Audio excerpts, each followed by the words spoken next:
your hope, your love, your relaxation is contagious. And so that's already something you can do. I say that because there's a sense of empowerment. You changed your body just now. You did that. You have a way of also giving some sense of peace to the environment, to the ecosystem that you're both in. And that's power.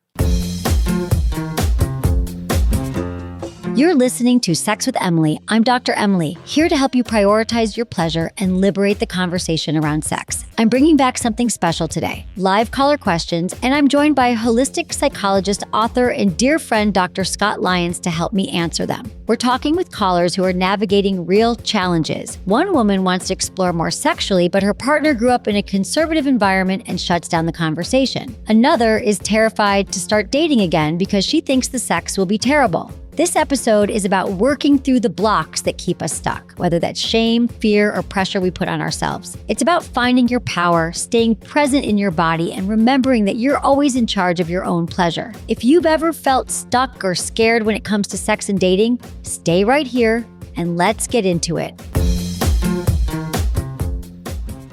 Oh, I'm so excited to welcome my return guest, Dr. Scott Lyons. Hi. Hi, thank you for having me again. This is the room where I first fell in love with you. Oh, it was mutual. We fell in love. Well, we had such a great time in the last episode. I just wanted you to come back today so we could actually get into it with some callers. I'm so excited to do that. I'm so excited to collaborate with you and supporting people. Oh, this will be great. So just as a review, I know you're a holistic psychologist. Could you just break that down for what that actually is? Yeah. So as opposed to looking at what the issue is with people, we really look at more the whole concept of who they are, how they are, where they come from, other contributions like nutrition, medical, like social cultural pieces. So it's really looking at all these components to what supports them as opposed to focusing on what's wrong and how to fix that. This is Freya, 32 in Pittsburgh.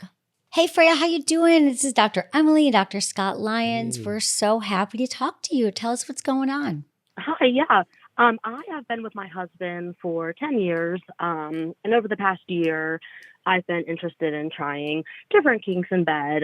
I have brought it up to my husband multiple times, but he just isn't interested in those types of things. I can't really blame him. I mean, he doesn't want to explore it. It's not something that turns him on. But now I feel stuck because I can't explore the things that I want to. So yeah, I love my husband. He's my best friend. We have an amazing son together, but I'm not sure how to navigate the situation. Okay, so what you're saying is you've been together a while, you want to try something kinkier, you said, right? And so when you try these things or you talk to him, what happens? He just says no. He's like, I don't really want to explore our sex life.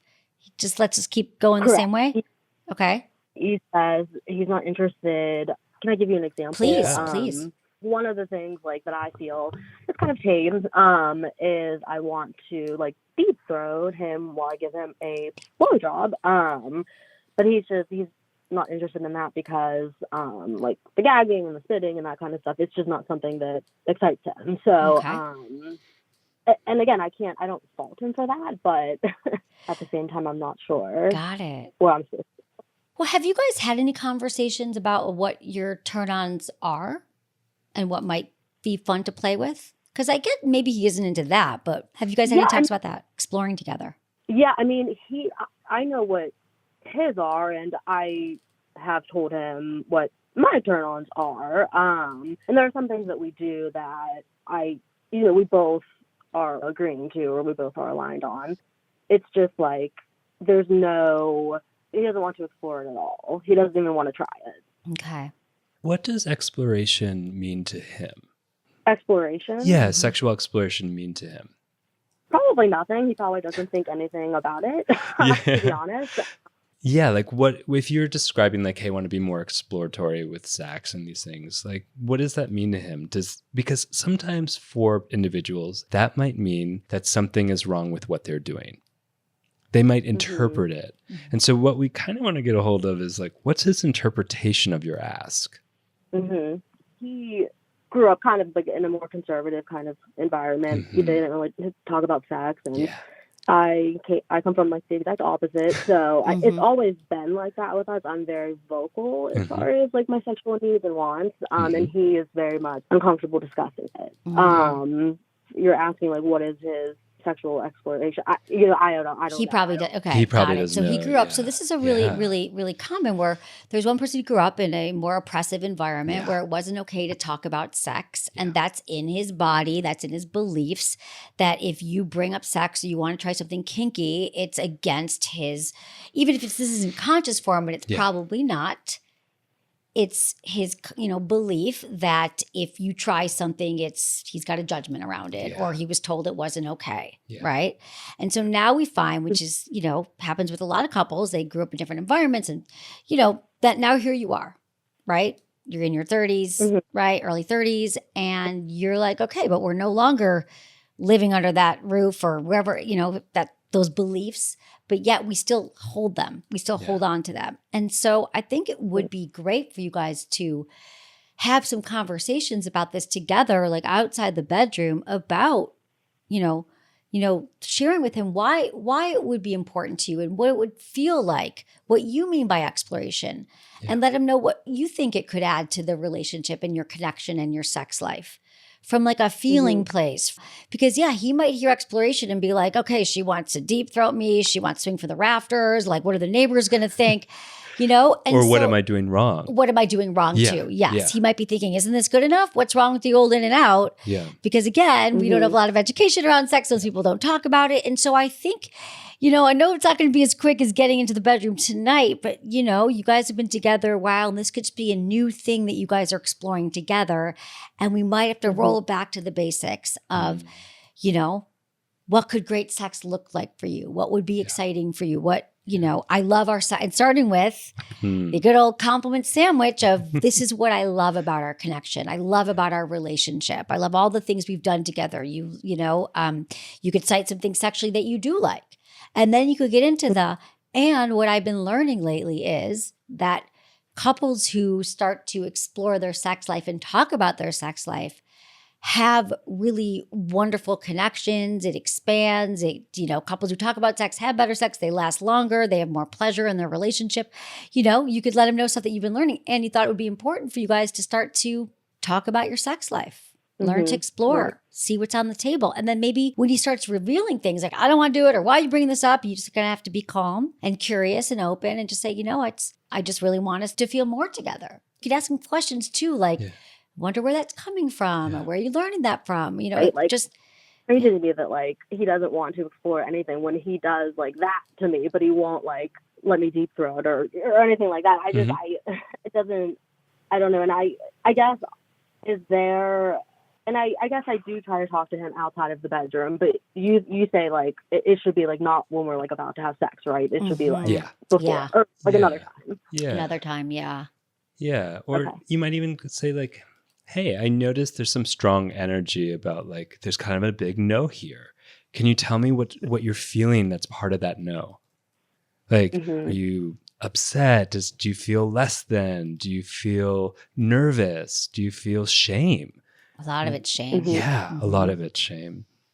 So often. Right. I love saying like, it's such a strong reaction, like a strong no. It might be the first time he's really thought about it. Yeah. Why is it a strong no? It's like, why am I being a strong no with my wife? This partner I've been with for a long time. To get 10 years, you said, yeah? Yeah. And you have a son, we have a kid. Like, let's figure out how we can grow, get underneath the hood there. Yeah. If there is some defensive energy, there, like the compliment sandwich is a great way to start. Being like, baby, I love when you do this, and even holding your hand feels so good. And I'm wondering how we can add to this, toolbox of pleasure that we have in our life together. It's really coming from a place of yes and a we too. We. And the we, why it's good for both of you. Yeah. I think sometimes we have to explain that it's not just about me getting off more or me doing this thing to you. It's a we and what it looks like. Couples who communicate about it, then their sex life isn't the issue. And it actually becomes a place of strength and nourishment and connection. And it helps every other area of our life when we feel truly connected and nourished by our sex lives with our partners. I'm Jesse. I'm 26. I'm from Canada. My pronouns are he, him. My question for you is, a little bit of a loaded one, but I'll try to explain my situation as best as I can. Okay. My sex life with my girlfriend has been struggling, I'd say, for the last year or so. And I think I know why, but I don't know necessarily what to do about it. Okay. A lot of those factors are both mine and her own mental health. Both of us have been playing around with like antidepressants and stuff, and that's kind of affected both of our libidos. And then the other thing is also her birth control situation that she's been playing around with quite a bit. She just recently finished like a 5-week-long period, and I'm trying my best to be sympathetic towards it and understanding, but I also don't know the best way to kind of get my needs dealt with when she, say, has a 5-week-long period, while also being sensitive to the fact that she is dealing with that, you know? It's like, I do get that that's like a problem, and I don't want to come off as like needy or prying or, you know, so I'm just kind of wondering how to approach that. And the times we do have sex recently, I'm not sure if it's her medications or anything, but a lot of the time I'll make her orgasm. And then after that, she says that she gets really oversensitive and overstimulated down there afterwards. And then that kind of cuts things short too. So I'm just wondering a little more about how to deal with that and how to handle, I guess, being sexually frustrated in a healthy way.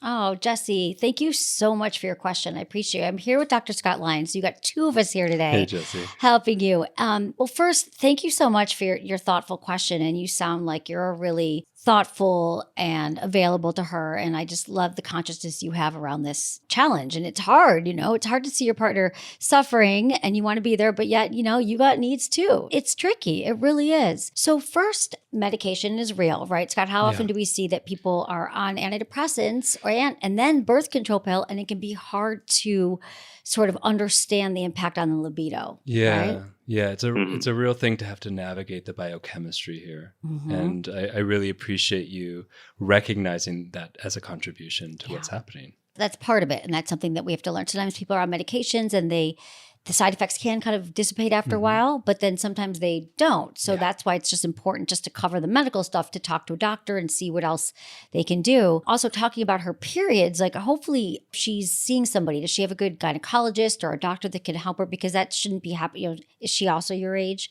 26 years old or? Yeah, 27. Okay. Yeah, it's a bit of an ongoing thing that she's just recently started seeing a doctor for, but okay. Fingers crossed that she's going to get that kind of figured out. Yeah. Yeah. And that's kind of the thing, is I recognize that it's something that's kind of beyond anyone's control until it kind of medications get figured out and things like that get sorted out. Okay. Sounds like you guys have a handle on that, which is good because it could take a beat, right? To find the right doctors who know enough about women's health. I mean, that's what we're seeing these days. There's a lot of gynecologists who, all the current information that is available right now, that what we know about women's health. So if she's not finding a solution, she could always hopefully find another doctor. So that's the medical stuff. So let's also talk about, getting your needs met sexually. While she might not be open for penetrative sex right now, I'm a huge fan of mutual masturbation, of couples lying side by side and getting their needs met, taking care of themselves while also feeling connected. So that could be one way to do it if she's not open to penetration, which she probably isn't right now. Is that something you guys could do? Play around in that way? I've thrown the idea around a few times, and we have enjoyed it when we've done it. I can definitely try and push more in that direction a little more. And then there's also her meeting your needs. So it sounds to me like you probably wouldn't kick her out of the bed for wanting to give you a blowjob or something either, right? And like with that, she says she just doesn't feel very confident with giving blowjobs, and she doesn't feel like she'll do a good job. And so I think she kind of wigs herself out with that a little bit too. So that hasn't really happened in your relationship up until now. There haven't been many. ways of her? A little bit on Okay. it. Like, it's been happening a little bit more since we started listening to your podcast, actually, Okay. which has been helpful. Love that. It's a practice. Everything's a goddamn practice, right, Everything's a Scott? practice. I mean, Yeah, really, so, right? but- It's all we were so just we've talking been about. easing into it. Yeah. Okay. Yeah. Just I want to do a hope check-in, like a hope barometer. Where are you each in the hope that things can change in a positive way? I think we're quite hopeful. Like I feel like I recognize the issue, and like I said, I just don't know necessarily what steps I should take to correct it. Mm-hmm. And I love her a lot, and I know Sounds she like loves me a lot too. So I'd say I'm pretty hopeful that we can work it out. I just don't know exactly what steps to take to do so. Yeah. So one of the things I would even say is, can you tap into that hope?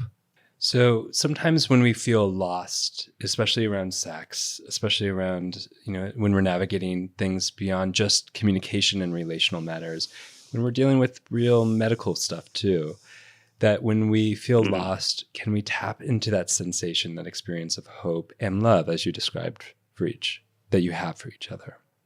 Yeah, I feel like I could do that. Cool. Let's just kind of role play that a little Okay. bit. Like when you tap into that now, that sense of hope or love, what do you notice? I notice I feel less stressed and a little less anxious, actually. Great. Let's follow that through. So when you feel less stressed and less anxious, what else happens? What's your thought process like? What's the sense of your breath in your body? So kind of connecting more to what's happening in your body as well. My body posture relaxes. My breathing also kind of slows down.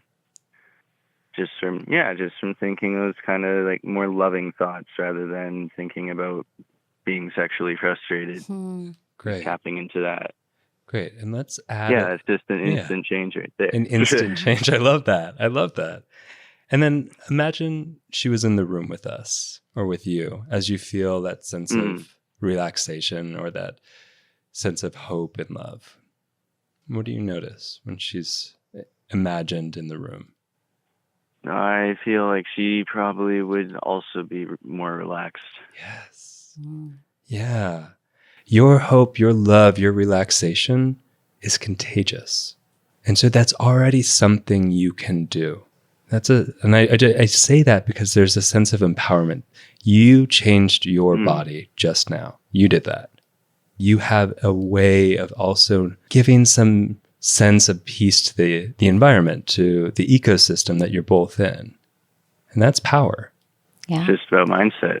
Yeah. Mindset absolutely. and awareness Yeah. of your body and able to change the tone of the conversation. So I love that. So you could be sexually frustrated. That's also true. But what could also be true is that there's hope Yeah. and that there's deep love, Yeah. which we know she has for you too, right? She wants to be connected sexually as well. But with everything going on, she probably is in another place in her mind. But if you could come together, how could they come together, Scott? How could you bring her into this? Yeah. I would even invite her next time you see her. Maybe it's 10 minutes from now, an hour, a couple hours. It's like, hey, I learned this practice today where I tune into the sense of hope and love in my body and I feel more relaxed. Can I hold your hand when we do that and see what happens with us? And then tune into do you feel more connected? Often when we're, less stressed, like the drawbridge between us, the bridge goes down and we can start to feel more of that sense of bidirectional connection, that sense of something's between us, whether it's energetic or whether it's just a feeling, and tune into that. Because sometimes when we're in a kind of, a lull in our sex life, we think, oh gosh, the connection's there's such a big gap in the connection. But then there's so many there's so many other ways we can connect to connection beyond just sex. You can generate the connection through intention, through contact, skin contact, through meditation together. Absolutely. Through shared states like that, shared relaxation. Yeah, and that makes sense. Like, even just how you mentioned how when I pictured her being there, she seemed more relaxed because I'm more relaxed. Yeah. I would imagine that also would be true if I'm frustrated. Yeah. Yeah. Yeah. And Absolutely. it just plays off. Like, I guess that's just how empathy works, really. Yeah. Exactly. When you relax, people relax around you, right? If you come in with this, like, I'm frustrated, or you come in like more accepting and present and aware, Yeah. she'll feel that too. Yeah. And I think in that like settled place, we have more opportunity to enact our curiosities. So like, ooh, we're talking about oral sex, for example. It's like, can we try it out and I can give you feedback? I mean, how is your guys' communication around like moment to moment happenings around intimacy and sex? I think it can be good. And then other days it's not. Like, it's kind of, it kind of depends on the day. But yeah, maybe it has just been a little bit of, I haven't been as mindful about my approach to it. So sometimes we've been having those conversations more of that anxious state than that relaxed one, now that I think about it in hindsight. But I'd say when, we're having like a calm, open, relaxed conversation about it, then our communication is quite good. But if it comes from a place of more anxiety or anything, then the communication isn't necessarily there or as good. Yeah, that makes sense. So how does this feel to maybe approach her again, but from a different place? Feels hopeful, actually. Yeah, just to think about it that way. And then when she comes home from work tonight, kind of just approach it from, again, that hopeful place, because I am hopeful in the long term that things will all get figured out with like medications and all of that. And I think just approaching it from the mindset of, just hopefulness rather than frustration, I think that'll get us through that kind of lull in our sex life. Because like, we've been together for a few years now, and it has been good before. Good. Okay. So that's good. I am hopeful it'll come back to that. Yeah. And Jesse, I mean, like, the thing about sex lives is, the moment you're in your 30s, it's going to be different. And then you're going to hit another milestone of your sexual evolution. And so we can look at this as part of your sexual evolution. We can call it a lull, but we can also reframe it as like this opportunity to deepen in different pathways with each other as part of the continual evolution, or this continual timeline of our process, our connection, our relationship. Rather than like catastrophizing, it's over, what does it mean? But to say, oh, what an opportunity for growth here. Yeah. Because we're always learning, and our sex life's always changing, and our desires and what we want. So what a great opportunity to start now and see where you guys are both at, and check in, and just, it's a new chapter. Yeah. Start today. Yeah. Sometimes conflict brings more opportunity. And there's a lot of opportunities here. Yeah. Okay, Jesse. Yeah, I think so too. Good. Thank you so much for your call. We so appreciate you, and we're here for you. So I think you got this. Let us know how it goes, okay? Yeah, okay. Well, thank you very much, guys. Thank you, Jesse. Thanks, have a great Jesse. day. We appreciate you. I felt hope now. I feel better after that, right? I feel like he's got some good information here, Yeah. right? It's magic. Like when we can feel like, oh, we have some power again. If I can shift my state, what else can I shift? What else can I work through? Yeah. It's such a great practice. I mean, you can think about using that in our lives, right? Because a lot of us we default towards what's wrong. Yeah. The negativity bias. Yeah. The agitated state is a lot easier to access than the hopeful, calm state. Yeah. But just in those few moments, I love the way you were able to reframe that. What a great practice. Thanks, Scott. Thank you. Thanks, Dr. Lyons. Dr. Scott, what do you like? What do you prefer? The moment he started talking, I felt this twinge of sadness in my heart. And we didn't really go into it, but by the end, when he said he felt hopeful, I actually felt a shift where I felt like, oh, I did too. You did too. Yeah, no, I felt a shift for sure where, if we felt it, I can only imagine what his girlfriend's going to feel when she gets home tonight. Yeah. I really look forward to hearing how that manifests. I love when people get back to us and let us know how these things go, because then we can do follow-ups. Yeah. Right? How great to go on a journey with Jesse and his girlfriend. Yeah. Stick around, because after the break, Dr. Scott Lyons and I will be right back after talking to more of my listeners. I love hearing from all of you. My name is Jenna. I live in Colorado, and I go by she, her, and I'm 31 years old. Hey, Jenna. Thanks so much for calling. You're on with Emily and Dr. Scott Lyons. Hello. How are you? Good. Hi. I love your guys' show, and thank you for taking my call. I just need some advice. Yeah, we got you. So after a sexless marriage, I found someone I connected passionately with during sex, like really good sex, mind-blowing sex. Your whole yes, no, maybe list, we probably did it all, or we're going to do it all. That's amazing. So he made me feel really safe and comfortable, and I could just be my best self around him. So I really believe that sex is really important in a relationship, but I decided, we connected really well in the bedroom, but not really outside of the bedroom. So I broke up with him, and I still practice solo sex regularly, but I'm having this mental block within myself that I want to start talking to other people again, but I'm just, I guess, nervous to put myself out there again. And I just don't like to sleep around, and I don't want to go back to like the god-awful jackhammer sex. It just turns me off, and it does not make me want to even pursue another relationship. So okay. I was just hoping you guys could give me some advice. I'm fine with being alone, but I just miss the connection that sex has to offer. Yeah. Yeah, that makes sense. I got you. Well, I'm glad you were able to, after your sexless marriage, rebound and find and know that there is great sex to be had, and you can feel really connected to someone and let go, and it's possible for you. So that's actually really great. And I'm really thrilled that you've had that experience. So now where you're at is you're thinking, okay, got to start again. It is kind of, dating can be a drudgery. You're like, okay, got to boot up, got to go on a date.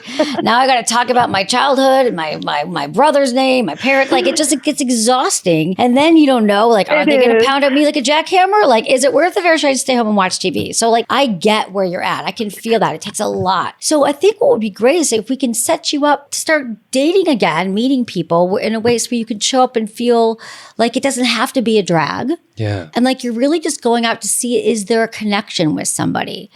Maybe we could even get you to a place where you can figure out before you get into the bedroom, is this someone that could be an open, great lover for you? And I think there are ways to tell. We aren't often thinking that way, or as you know, if you listen to the show, we don't often talk about sex. So tell me, maybe you could start with how you are meeting people, or right now, are you just not looking? Are you sort of like, well, I actually am going on a date tonight. Oh, yes. This is great. Let's practice. Yeah, so, I mean, I'm very nervous and everything, but I am. It's been about 6 months since me and my ex broke up, so I'm just ready to put myself out there, but I've just been really struggling to get the, I'm really great at communication, and I'm not afraid to say no and everything. And I feel like I communicate well with people that I feel comfortable with. It's just, I don't know, I just have this expectation that, of course, a date's going to lead to the bedroom. And that's just where I'm just having this mental block of, it's just stressful. I don't know if I want to do it. Well, I have a question. So do you say that that's typically your dates do lead to the bedroom? Is that what you would want? Or is there pressure? Have you guys been texting ahead of time? Like, because it could also just lead to a great conversation tonight. So. Yes, that's true. Well, when I first got with my ex, I was just kind of going out just to, hook up. Right. That was my expectation. Like, we went to a concert, and then it was like, oh, come to my house, And now when I'm dating now, it's just kind of like, I don't want it to be like that. Okay. Because I'm just afraid that it's just going to be, I just don't want to even get to the bedroom because of the fear of it just being awful. I got you. So what would be great, Scott? What if we give her a little bit of a practice that she could do before she walks into the date tonight, so she feels the most embodied and present version of herself? Would you want to try something here with us, Jenna? I would love that. We're going to prep you for your date tonight. We're going to do a little date exercise. Let's start with, what is your fantasy date? What does the great date look like, or good enough date look like? Let's start there, and then we'll build into getting you fully ready. My good enough date would just be open communication, and just not being nervous, I guess.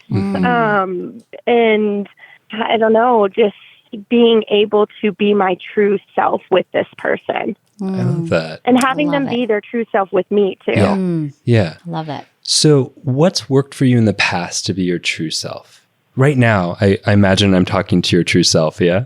Yes. So amazing. My nervous true self. I love your nervous true self. Yeah, you sound you sound great. Yeah. I'd date you. Emily would date you.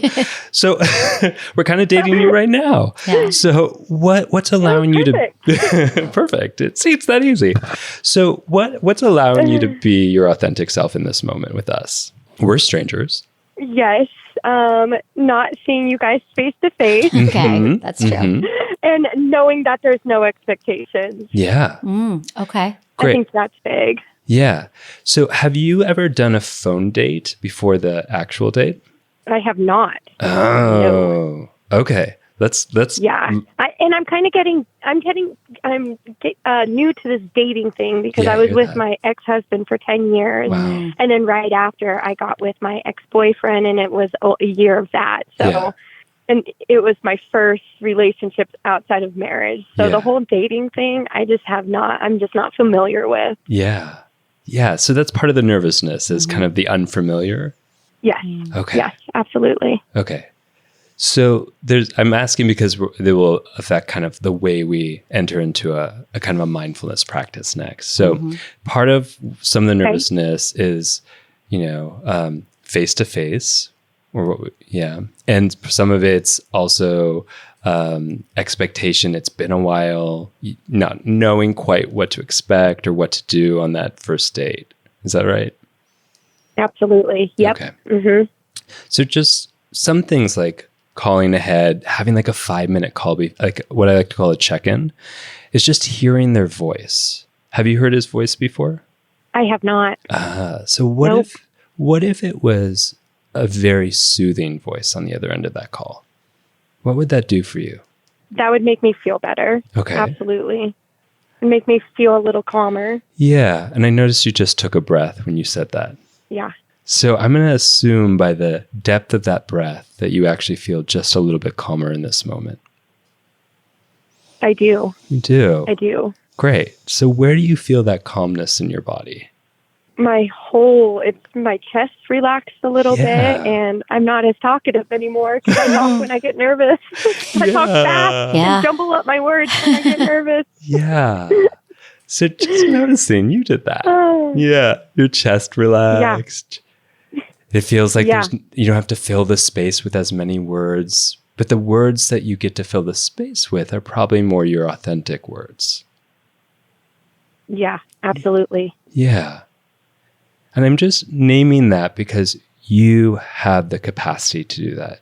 You did that in 3 seconds, actually. Yeah. And so I love that. I love that too. And I have no doubt that you're going to do that tonight. Imagine whether it's Emily's voice or my voice. If you don't do the call before, which is fine, but you can do the call before. But if you don't, imagine a voice. Okay, that's a great idea. I never even thought of that. Yeah. Yeah. I learned that during COVID when I was single, and I was like, oh, wait, I have to do a Zoom date. Yeah. And I was like, oh, and it just took the edge off of meeting in person, which, I mean, it makes most of us nervous. Yeah, it does. So if you can, Absolutely. so Yes, maybe you it could really call does. him beforehand, but if not, just going into it with this state of calm and knowing that, you said you like talkatives because there's no expectation. What if there's no expectation tonight of you that you have to do anything other than show up as your true authentic self in a calm place? Maybe do some breathing beforehand, or, do you have any practice in your life that helps you feel more calm and connected? Oh, yes. I'm really into yoga and meditating Great. and journaling and all that. Amazing. Perfect. Oh my God. So you could do some of that tonight. Yeah, Before you go absolutely. out, you could sit in your car, if you're driving or in the Uber. I always try to do, before I go on a date with someone or even go into a meeting, if I have the time, I really try to just take a few deep breaths and ground and remember my intention. Like, your intention tonight, Jenna, is to go make a new connection. It's a practice, right? Yeah. So this doesn't have to be anything other than you going out, Mm-hmm. getting back out there again, showing up as your authentic self without expectations to do anything, and meet someone new. Yeah. Someone who hopefully doesn't jackhammer in the bedroom and who's conscious, asks questions, right? Who makes you feel good. Yeah. And so if you enter the date from an embodied place where you're present and there's no expectation, you're going to know if this is somebody that you maybe want to see again. Yeah. There's all the information is laid out for us on a date. Like, how does he ask questions about you? How does he treat the wait staff? Yeah. Yeah. How does he move through life? Like, I think we can tell a lot by somebody knowing how they'll be in the bedroom or how they'll be in the boardroom. These signs are there. Just, it's a practice of learning how to recognize it in somebody. And if I can add one. Yes. Which I think I overlook. Yeah, we all do, right? It's hard to see the red flags in the distance when we're just really nervous or we want to be pleasers. It's hard to see that stuff. But when we go in, present. Yeah. And if I can add, a first date doesn't mean we have to know if they're the one. Mm-hmm. In fact, I like to call this the warm-up, a complete warm-up of just going, am I having fun? Would I like to have fun with this person again? And like a first date can be that. It's not, will I marry this person? Do they meet all my values? Yeah. What are their red flags? What are their parents like? That stuff cancels it. That stuff is not presence. No. That's like that's like researching and trying to fit it into something. It's a whole other phase of dating. You're in the discovery, that's a discovery phase. You're in the beginning warm-up phase of like, am I having fun? Yeah. Are they funny? Like, am I even going to want to see this? Yeah. Do they get to be naked with you? Could you see yourself naked with them? Right. And like, that's the practice, right? Yeah. That's the part of it. That's the fun part. You're like, he's lucky that I'm getting to go into spend the night with him. But like, do I want to do this again? Yeah. Would I buy tickets to this show again? Right? Like, are we making this a good time? Like, it's not, right? And then when we reframe that it's less about, do they like me and will I want this? It's like, we just want to know if you could have a good time with this guy and feel safe and have a good meal or good drink. Yeah. And then see what happens from there. Absolutely. You are the gatekeeper of your body. Yeah. I just want to remind you. And so like this whole first date, this warm up, absolutely. It's like, am I having fun? Yeah. Are they cool enough? And then you have all the power and all the choice in this way. You really Absolutely. Do. Yes, I totally agree.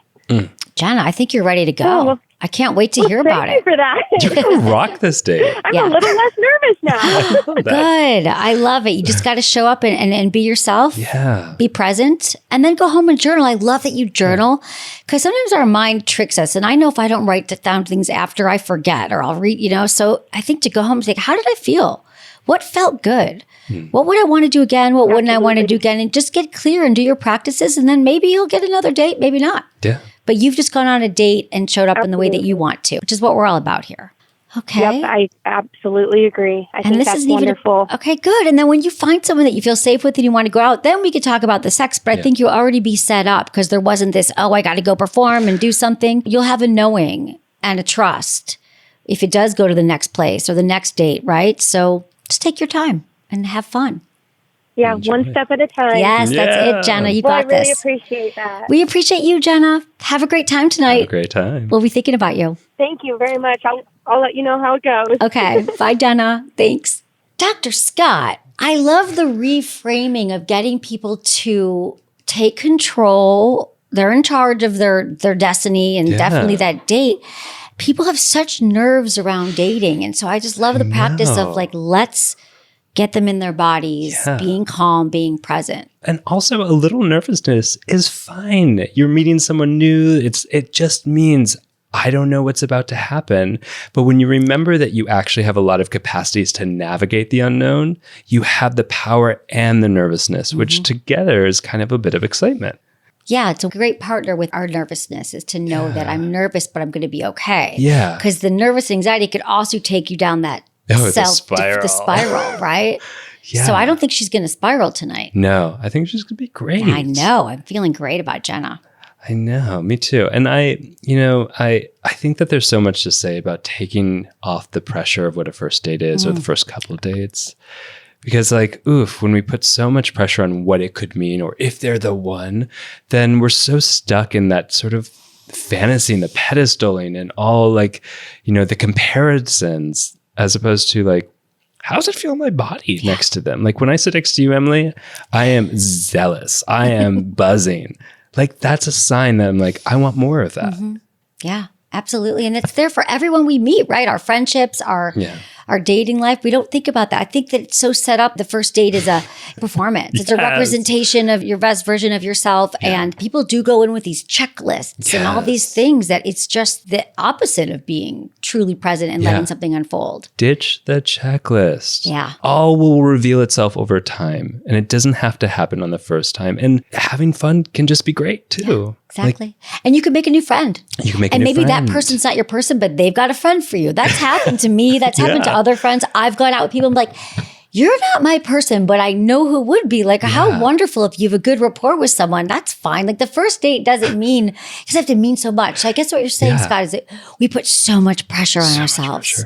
It's a friggin' night out with someone new. Yeah. Let's make it fun. Yeah. Dr. Scott Lyons, thank you so much for being here. It was such a gift having you help all of our listeners today. Oh, such a pleasure. And I love hanging out with you and connecting with your listeners. And you're so brilliant, Emily. You're so brilliant.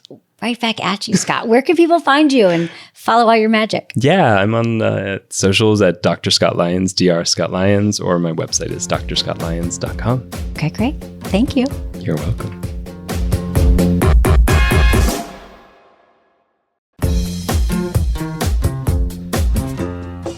That's it for today's episode. Thank you so much for listening to Sex with Emily. And if you love the show, please subscribe, and leave a review wherever you get your podcasts.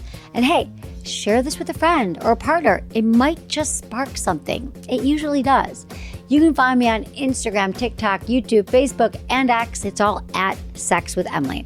Oh, and I've been told I give really good email. So sign up at sexwithemily.com for free guides and articles and more ways to prioritize your pleasure.